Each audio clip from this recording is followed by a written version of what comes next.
Bonjour tout le monde.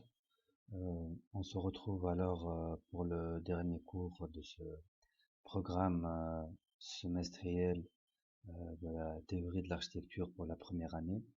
Donc j'espère que vous avez consulté la vidéo concernant le cours précédent euh, sur la complexité de l'habitat et vous avez aussi commencé à explorer un petit peu tous les compléments vidéo qui vous sont transmis dans le site web dédié à cette fin d'année.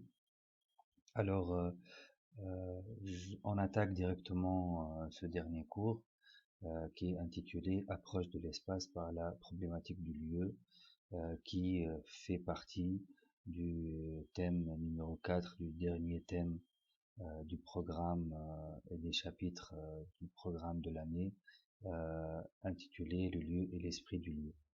Alors, on va démarrer par une petite explication ou une petite présentation de la photo ou de l'image qui annonce un petit peu ce cours. Donc, le lieu tel qu'il est un petit peu caricaturé dans cette image rend compte d'une multitude d'emplacements où on voit cette petite boîte avec ce petit personnage de souris qui parfois est devant, sur, à côté, à l'intérieur de, etc. Avec un petit cheminement pour dire que finalement le lieu aussi c'est une suite de choses. Mais euh, je vais donc anticiper un petit peu les choses, mais l'objectif de ce cours, c'est d'aller un peu plus au-delà de cette présentation ou euh, de cette position superficielle sur le lieu, vu que ce cours qui est destiné à enrichir un petit peu votre culture architecturale va nous conduire à faire des constats beaucoup plus profonds et beaucoup plus consistants sur la notion du lieu. Alors, ce qu'on pourrait, avant de démarrer la suite et enchaîner par d'autres écrans, ce qu'on peut consulter sur le terme lieu dans les différents dictionnaires et toutes les définitions possibles et imaginables sur le lieu sont en très large, mais on pourrait démarrer par quelque chose de très simple à saisir. Le lieu, c'est une portion déterminée de l'espace. Mais quand on navigue un petit peu dans les définitions des différents dictionnaires, etc., on peut se rendre compte que au-delà de la portion déterminée de l'espace, le lieu est aussi une notion qui nous renseigne ou qui nous renvoie sur la relation par laquelle un objet est situé dans l'espace. Donc là, on démarre du lieu pour aller un peu plus vers la situation située euh, euh, à un endroit particulier ou qui exprime une relation du lieu. Euh, alors, on pourrait aussi imaginer ou comprendre le lieu, l'endroit par lequel on passe. Euh, Plus loin aussi dans les dictionnaires et les différentes sources qu'on peut consulter, on peut aussi, par exemple, dans l'astronomie, voir ou lire une définition très spécifique du lieu, point du ciel auquel répond une planète ou une comète, lieu astronomique apparent du ciel. Autre définition du lieu dans la géométrie, un ensemble de points jouissant de la même propriété. Donc là, quand on avance un petit peu dans les disciplines et dans les différents champs de connaissances, on voit un petit peu l'étendue de cette définition. Alors, mais la définition la plus commune ou la plus répandue serait celle de place, rang, portion de l'espace qui est assigné, réservé à une chose ou une personne. Je suis situé à un lieu ou dans un lieu particulier, etc. Donc, on pourrait maintenant avancer pour euh, mettre quelques idées concernant le sens préliminaire du lieu. On peut lire donc ça peut être une portion déterminée de l'espace, ça peut être aussi une localité, un pays. Vous pouvez maintenant chercher un projet ou une adresse, donc vous voyez qu'elle est toujours liée à un lieu. Place, donc, comme je viens de la citer, une définition très commune, place, rang, portion de l'espace qui est assigné, réservé à une chose ou une personne, un endroit où l'on se trouve, une position. Mais on, on doit, même si on est en cohérence avec ces idées préliminaires, commencer à réfléchir le lieu comme les conditions du possible ou de la réalisation de quelque chose dans un lieu qui n'est pas bien sûr imaginaire. Je pourrais, je devrais réaliser, effectuer quelque chose. Alors, au-delà de cette définition qui reprend cette idée de le lieu est un endroit où se déroule un événement, où je pourrais pratiquer quelque chose, où je pourrais trouver quelqu'un. Donc c'est toujours lié à un emplacement. Euh, L'ambiguïté, c'est que le lieu a toujours fait partie du lexique des architectes, mais a longtemps été ambigu. Pourquoi? Parce que le lieu, quand on approfondit un petit peu et qu'on essaie de théoriser, est un concept qui est très proche de région, territoire, espace, zone, localité, etc. Mais on pourrait aussi comprendre à travers toutes les lectures possibles sur le lieu que il y a aussi une variation, une variabilité sur l'échelle à laquelle par laquelle on essaie de comprendre le lieu.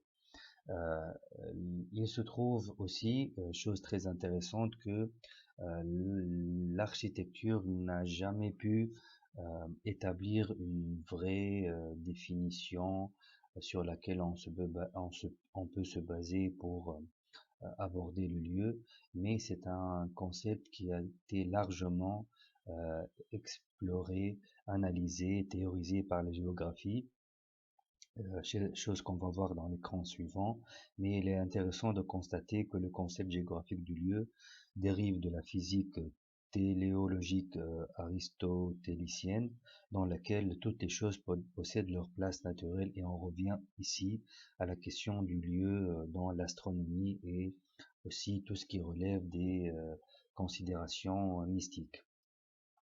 La question, par contre, que je pose par ce cours, et qui est très intéressante pour, comme je l'ai dit au début, euh, apporter une nouvelle brique à la formation de l'étudiant en première année, de dépasser la conception du lieu comme étant juste un emplacement et d'aller beaucoup plus dans la conception de l'espace architectural en s'assurant, en garantissant qu'il va produire, générer, participer à la création d'un lieu. Alors aujourd'hui, on parle de lieu de repos, lieu de travail, euh, et on est censé donc comprendre toutes les distinctions et les limites, les passerelles entre espace et lieu. Alors, la question que je pose ici, le lieu est seulement la situation géographique, situé à, endroit, etc., c'est-à-dire la réponse à la question où. Bien entendu, à travers ce cours, je tente ou j'envisage de répondre par la négative, ce n'est pas uniquement la réponse à la question où.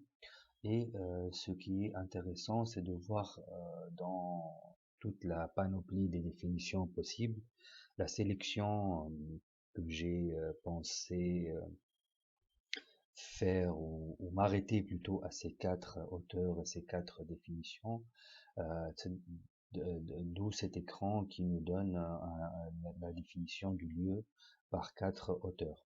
Alors, dans l'ouvrage qui est très intéressant, non seulement pour cette définition du lieu, mais pour tous les concepts et les principes auxquels vous vous référez dans vos travaux d'étudiants. Donc, je parle du dictionnaire de la géographie de l'espace des sociétés. Alors, on découvre qu'il y a au moins quatre articles différents pour cette seule entrée du lieu, quatre points de vue qui se complètent pour nous donner la meilleure visibilité sur ce concept. Alors, premier auteur, donc le lieu selon Augustin Berg, donc c'est très utile aussi pour vous d'avoir toujours une petite présentation des auteurs, des définitions. Donc on commence par le premier, donc Augustin Berg, qui est donc un géographe et philosophe français. Alors, ce géographe orientaliste a beaucoup travaillé sur là j'ouvre une petite parenthèse sur les pays arabes, puisque il se trouve qu'il est né au Maroc, mais il a travaillé aussi sur l'Égypte et le Liban. Alors, il nous dit par rapport au lieu que c'est là où quelque chose se trouve ou se passe. Donc les termes proches, endroit, place, position, site, emplacement, etc. Donc euh, il y a ici un premier niveau sur la définition du lieu qui est celui des coordonnées géographiques. Le lieu, c'est la réponse à la question où, mais avec une petite nuance. C'est ce que développe un petit peu cet auteur par rapport à la question de la phénoménologie qui est très particulière par rapport à cet auteur, et il a développé par ailleurs la question de l'écomène qu'il définit comme la relation ontogéographique de l'humanité à l'étendue terrestre. Donc, pour ceux qui s'intéressent à cet auteur, vous pouvez piocher un petit peu dessus cette notion d'écumène. Deuxième auteur, donc qui est aussi très intéressant pour la question du lieu, c'est un géographe, aussi un professeur de géographie et de sociologie, donc Nicolas Antriquin, qui est très connu dans le milieu anglo-saxon, surtout au Canada, et qui nous apprend que, et là on passe à un autre niveau, le lieu c'est une condition de l'expérience humaine. Donc c'est un peu nouveau par rapport à tout ce qu'on vient de développer depuis le début de ce cours.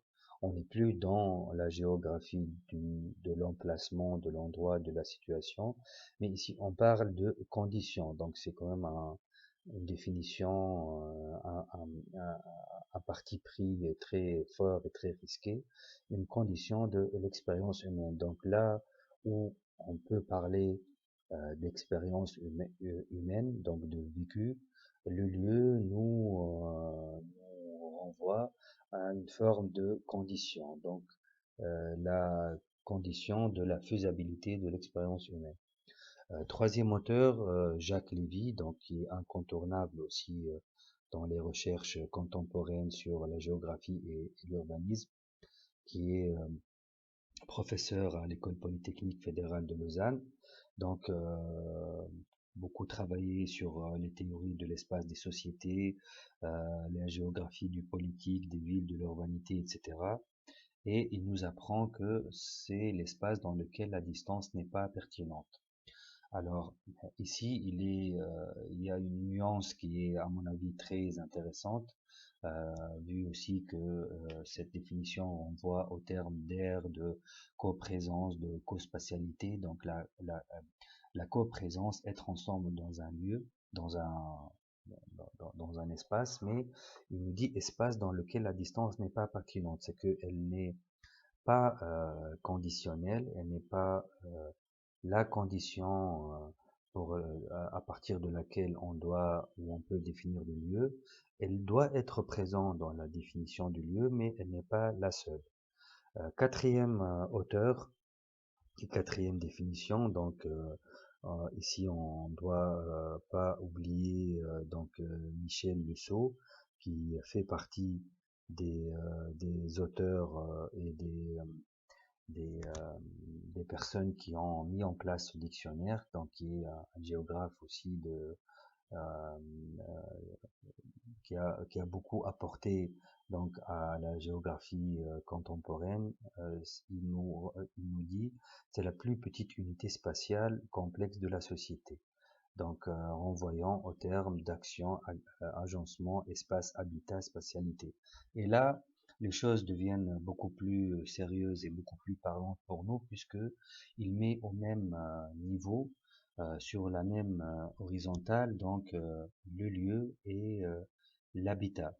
Donc la plus petite unité spatiale complexe de la société. Et on voit par exemple que ce quatrième auteur, Michel Luceau, c'est le premier qui intègre dans la prise en compte ou dans cette tentative de définition du lieu, la question de l'échelle, donc la plus petite unité spatiale complexe de la société.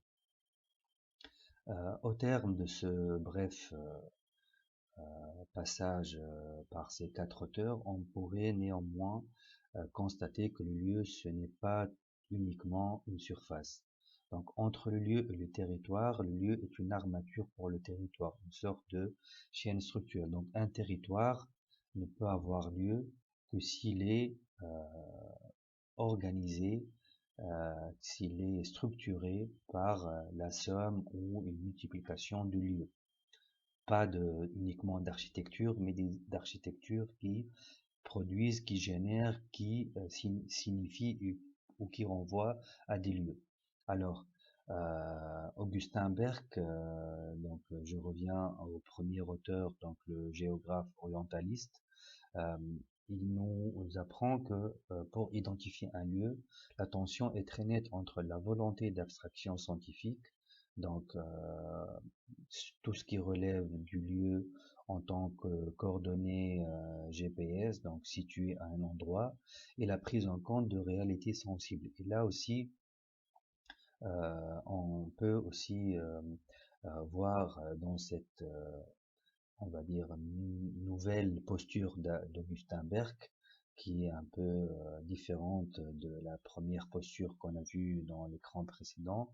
Il intègre, ou il nous fait découvrir cette notion de réalité sensible. Donc, le lieu, c'est au départ une position géographique abstraite, la volonté, ce qui veut dire par la volonté d'abstraction scientifique. Donc, on est dans les axes X, Y, Z, un endroit précis, mais aussi qui doit être coloré par un vécu, donc des réalités sensibles, des pratiques, une micro-société, des individus, une expérience humaine. Euh, Encore une fois, Nicolas Antriquin, pour approfondir un petit peu sa prise de position sur le lieu, nous dit que c'est la capacité subjective de participer à un environnement et la capacité objective de pouvoir observer un environnement comme étant externe et séparé de soi. Donc le lieu, en même temps, donc je suis dedans, donc je participe à la genèse du lieu, mais aussi je suis censé ou je dois aussi maintenir ma position externe et en tant qu'observateur de ce lieu. Et Michel Luceau nous aussi nous fait parvenir cette dualité du dehors, dehors et dedans, qui est dans la continuité de la position de Nicolas Antriquin. Alors, euh, parler du lieu nous oblige aussi à revenir un petit peu aux fondements philosophiques. Alors, Platon et Aristote, donc deux philosophes qui ne méritent plus ou ne doivent plus être présentés, mais on pourrait néanmoins les présenter pour vous encore une fois. Donc, ils ont défini à leur manière et parlé euh, du lieu. Donc, on a le lieu d'Aristote, le topos, et le lieu de Platon, la, le Kora. Et pour revenir un petit peu à ces deux philosophes, donc Aristote est un philosophe euh, grec de l'Antiquité, donc bien sûr avec Platon, dont il fut le disciple, il est l'un des penseurs les plus influents du monde occidental, de la philosophie occidentale. Euh, et aussi Platon, qui est un philosophe aussi antique de la Grèce classique. Euh, il reprend dans ses travaux les pensées, les idées philosophiques de ses prédécesseurs, notamment Socrate, dont il fut l'élève. Donc il y a aussi un lien très fort entre ces deux philosophes. Euh, alors, par exemple, ce qu'on pourrait dire pour rappeler un petit peu les particularités de Platon, qu'il développe une réflexion sur les idées communément appelées théorie des formes ou théorie des idées, dans laquelle la réalité sensible est considérée comme un ensemble d'objets participants de leur modèle. Alors, pour revenir à la l'apport de Platon et d'Aristote concernant les lieux. Euh, alors d'un côté, on peut lire par rapport à Platon que la Cora, oui, voilà, pardon, j'ai mal présenté, donc c'est la Cora, pas le Cora. Donc la Cora qui intervient dans le rapport entre l'être absolu qui révèle de l'intelligible, et l'être relatif, qui révèle du monde sensible. Donc on revient ici toujours au parti pris même de ce cours de théorie de l'architecture, c'est de d'intégrer toujours ou de réserver une place au monde sensible. Donc pas de sensation, pas d'émotion est vraiment synonyme de d'absence de lieu. D'où une conception d'un lieu du croître ensemble, essentiellement dans le sens relationnel. D'autre part, Aristote nous informe sur sa définition du lieu, le topos, alors assimilé à un récipient immobile qui limite immédiatement la chose. Donc la chose et le lieu sont indissociables, donc on voit ici la, euh, si vous voulez, le départ de la dualité contenant-contenu, donc la chose et le lieu indissociables l'un dans l'autre, l'un qui définit ou qui co-définit l'autre. Donc d'où découlera le lieu des coordonnées cartésiennes, lieu abstrait totalement objectif. Alors, on avance, mais on devrait aussi revenir, si vous voulez, à ce schéma qu'on a déjà vu dans le cours précédent sur l'habitat, qui concerne donc les différents cercles sur les micro-espaces qui fabriquent un petit peu notre relation au monde. Et Jacques Lévy a repris un petit peu ce, euh, ce, ce schéma, voilà, cette organisation de Russell Belk.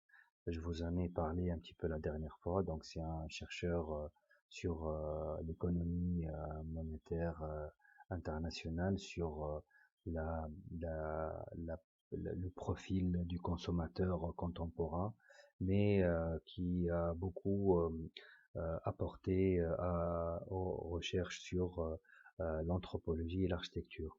Alors, Jacques Lévy nuance un petit peu cette décomposition lieu et micro-lieu. Donc la distance dans tous ces états peut quand même intervenir pour décomposer le lieu en micro-lieu, ceci toujours sensiblement intégré dans l'espace limité qui les contient et qui demeure un cadre explicite de la coprésence possible des individus et des choses. Donc beaucoup de mots-clés très intéressants dans cette réflexion de Jacques Lévy. Donc on parle de distance qui est essentielle pour parler ou définir le lieu, mais on n'a pas le lieu, un lieu, mais on a une décomposition, donc des échelles, selon donc des distances, mais selon aussi la possibilité de coprésence et la taille des individus et des choses. Donc on le voit clairement dans ces schémas un petit peu évolutifs sur les différents cercles des micro-lieux vers le lieu, vers le lieu, puis le territoire et la région. Alors, au final, qu'est-ce qu'on pourrait retenir du lieu? Alors, là, la variante la plus expressive ou la plus explicite à mon sens, c'est celle qui nous apprend que le lieu c'est un espace de vie, espace de base de la vie sociale. Donc l'architecture est censée donc apporter et garantir et préparer l'installation de d'entités sociales. Donc là, on est vraiment dans cet esprit-là. Donc le lieu, c'est l'espace de base de la vie sociale.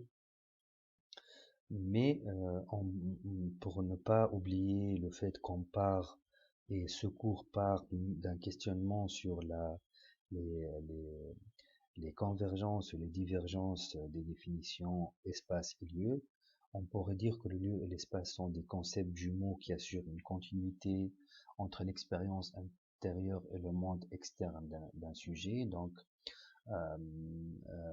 le lieu et l'espace sont en dialectique permanente. Alors, il n'y a pas d'espace architectural ou urbain de qualité sans avoir comme conséquence ou comme résultat qui découle de cet espace urbain architectural une qualité de lieu. Donc le lieu est une rétraction de la distance, une abolition de la distance pour créer de la coprésence. Donc vous voyez que le lieu est un concept qui navigue toujours entre ou qui est en constante euh, euh, dialectique ou alors en constante comment je pourrais dire, c'est-à-dire c'est un combat permanent entre la définition du lieu qui veut s'arrêter à la question des distances et le lieu comme étant un espace avec son vécu, ses réalités sensibles, son expérience intérieure et etc.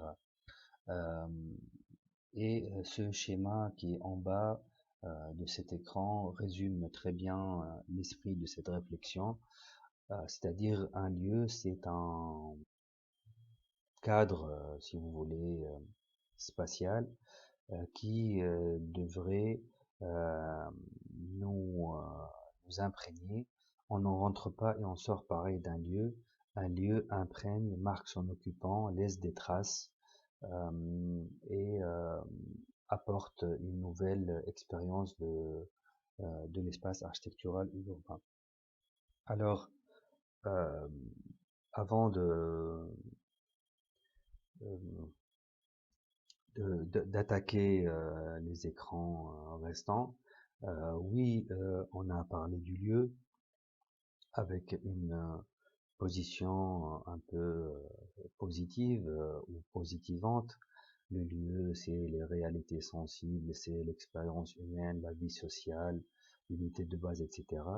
Les liens, l'émotion, le vécu, l'expérience humaine, mais n'oublions pas que, et vous faites l'expérience tous les jours, il y a des espaces qui ne sont pas élevés au rang de lieu, si je reviens à l'écran précédent, où euh, cette, euh, cette question, voilà, je montre un petit peu ça avec la souris, cette question de on ne rentre pas et on sort pareil d'un lieu, ce lieu qui modifie, qui apporte quelque chose, on peut vivre cette expérience dans pas mal d'endroits justement dans notre quotidien.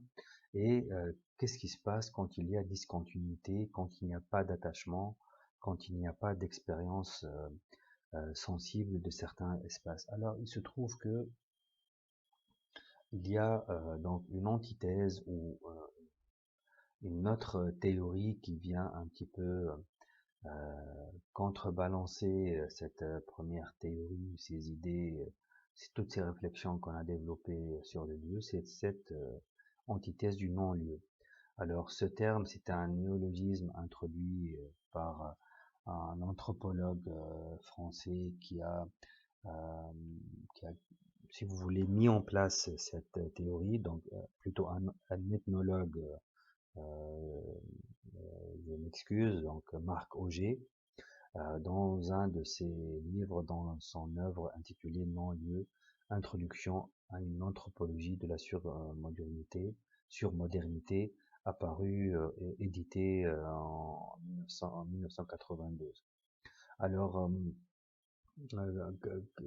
qu'est-ce qui nous présente un petit peu Marc Auger dans ce livre intitulé Non-lieu? Alors, il les définit comme des espaces caractérisés par l'anonymat. Alors, je suis dans ces espaces anonymes, inconnus. Je traverse, je marche, je trace ma route sans pour autant avoir une interaction avec l'environnement que je traverse. Moyens de transport, chaîne hôtelière, supermarché, aire d'autoroute, camp de réfugiés, etc. Donc c'est un endroit qui ne laisse pas d'empreinte précise dans mon vécu. Alors, si un lieu, nous apprend Marc Auger, peut se définir comme identitaire, relationnel et historique, donc là, il y a une dimension nouvelle qui se rajoute à cette dimension d'identité, de relationnel, etc. C'est le poids historique. Bon, c'est pas toujours le cas, mais c'est comme ça que le définit Marc Auger, un espace euh, qui ne peut se définir ni comme identitaire, ni comme relationnel, ni comme historique, définira un non-lieu. Marc Auger nous parle d'espaces interchangeables où l'être humain reste anonyme. Alors, pas d'appropriation, il y a une relation de consommation. Alors, plusieurs exemples peuvent être cités ici pour vous faciliter la compréhension. Alors, il y a toute cette standardisation par exemple, des chaînes de marques de vêtements. On peut remarquer, par exemple, qu'il y a des boutiques de grandes enseignes qui sont les mêmes un peu partout dans le monde. Donc, on ne peut pas reconnaître le pays, la région, la zone. Tout ce qui est chaîne hôtelière où on est là pour séjourner temporairement sans aucune relation particulière avec l'espace. Alors, dans cet ordre d'idées, il y a une expérience très intéressante qui a été réalisée par un groupe d'étudiants en master dans urbanisme à l'université de Nantes avec leurs enseignants. Donc il s'agissait de présenter des photographies prises dans divers aéroports, donc c'est les salles d'embarquement d'aéroports dans les 5 continents à peu près pour couvrir un petit peu toutes les variations ou les diversités géographiques et de les présenter à un échantillon très important de personnes Donc la question ou le protocole, c'était pour ça, pour savoir si les personnes arrivaient au moins à reconnaître l'origine géographique de la photo. Je rappelle que c'était des photos prises dans des halls d'aérogare. Et les résultats, donc c'est une recherche qui a duré pas mal de temps, pas mal d'années. 85% donc des personnes interviewées, on a à peu près interviewé 1300 personnes, n'arrivent pas à reconnaître ou à lier la photo avec un continent ou un pays. Alors, avec quelques nuances, bien sûr, s'il y a dans les photos des indicateurs sur le continent, parfois il y a des panneaux signalétiques en japonais ou en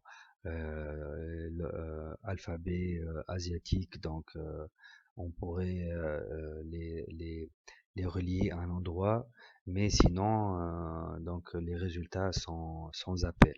Et ça rentre parfaitement dans cette optique ou dans cette définition d'un non-lieu, donc où on n'arrive pas à avoir cette relation de, de vécu et de réalité ou de expérience sensible. Alors finalement, un non-lieu est un endroit que l'on n'habite pas, dans lequel l'individu demeure anonyme et solitaire. Donc on passe, on traverse, sans pour autant avoir quelque chose d'intéressant à vivre. Alors, en conclusion, avant de voir le dernier écran qui est un exemple très intéressant pour cette histoire ou cet objectif de générer un lieu à partir d'une architecture, on pourrait dire que chaque terrain sur lequel il nous est demandé de construire est préexistant. Il est imprimé d'une histoire et un caractère qui lui sont propres. Donc nous l'appelons, et là je fais beaucoup de raccourcis pour vous faciliter la compréhension, mais on peut l'appeler génie du lieu, même si c'est euh, on va dire, la formalisation de cette théorie nécessite beaucoup plus de temps, mais on peut pour l'instant, pour vous, se limiter à ces quelques notions. Donc c'est une spécificité avec laquelle le projet doit établir un dialogue formel ou symbolique. Mais dans certaines situations, le lieu est muet ou simplement banal. Dans ce cas-là, on pourrait dire que c'est le projet qui fera le lieu. C'est-à-dire que parfois, le lieu, l'endroit préexistant sur lequel on va donc être amené à construire et à projeter une architecture, euh, attend de l'architecte une œuvre ou un travail, une production architecturale qui va justement devenir et s'imposer pour devenir le catalyseur d'une identité à venir. Pour prendre un cas, on pourrait justement parler ou rapidement euh, restituer un petit peu l'histoire de l'apparition du projet très connu de l'architecte euh, américano-canadien, si vous le connaissez déjà, et si c'est pas le cas, il faudrait peut-être commencer à vous documenter un petit peu sur cet architecte, donc Frank Gehry, le musée Guggenheim à Bilbao en Espagne. Donc là, il ne s'agit pas pour moi de présenter ce projet en, en, en, en évaluant ou en jugeant un petit peu la qualité ou la ou pour discuter un petit peu du résultat formel, géométrique, etc. Mais ce qui est intéressant, c'est de voir comment Bilbao a été métamorphosé grâce, entre autres, Il y a 2 ou 3 autres projets qui ont aussi marqué Bilbao au même moment, donc pour la transformer, mais qui a fait connaître Bilbao au monde entier. Alors, avant donc l'apparition de ce projet, donc Bilbao, une ville de la région basque en Espagne, une ville portuaire connue pour ses grands ateliers de sidérurgie, l'acier, le métal, une ville assez polluée qui est désertée, abandonnée par ses habitants et la ville est en train d'être économiquement en situation difficile. Alors l'idée d'un groupe d'investisseurs, avec bien sûr la participation et l'aval de la mairie, c'est de peut-être euh, sauver un petit peu ou de garantir un avenir meilleur pour les habitants de Bilbao en essayant d'installer une œuvre architecturale en appelant un architecte de renommée internationale qui est Franck Gehry. Alors, il y a un autre projet de l'architecte Santiago Calatrava. Il y a pas mal d'autres projets qui ont suivi ou qui ont accompagné l'apparition de ce projet. Donc ce projet, bien sûr, mis à part le coût, l'innovation technologique qui a accompagné ce chantier, a métamorphosé le visage de Bilbao. Donc c'est devenu parmi les villes les plus touristiques de l'Espagne. Donc je pense que les années qui ont suivi l'apparition de ce musée, on a vu vraiment des hôtels qui sont complets pendant des mois et des mois à Bilbao. On a vu aussi la, la, la reprise ou la mainmise des étudiants sur la vie quotidienne et même nocturne à Bilbao. Donc c'est redevenu une ville assez jeune en termes de, de, de population, etc. Et tout ça, entre autres, mais je pourrais dire aussi en grande partie, grâce à cette œuvre architecturale. Donc ici, l'architecture a pu générer un lieu, c'est-à-dire avec les conditions nécessaires pour l'expérience humaine et telle qu'on l'a vu dans les premières définitions. Alors voilà pour conclure un petit peu sur ce cours. Le dernier, donc je rappelle, qui est intitulé L'approche de l'espace par la problématique du lieu. Et vous trouverez euh, à côté ou en accompagnement de cette vidéo sur le site web dédié pour cette fin d'année vous pouvez trouver ce fichier PowerPoint pour revoir un petit peu ce cours. Donc merci pour votre attention et j'espère à très bientôt. Donc portez-vous bien et merci.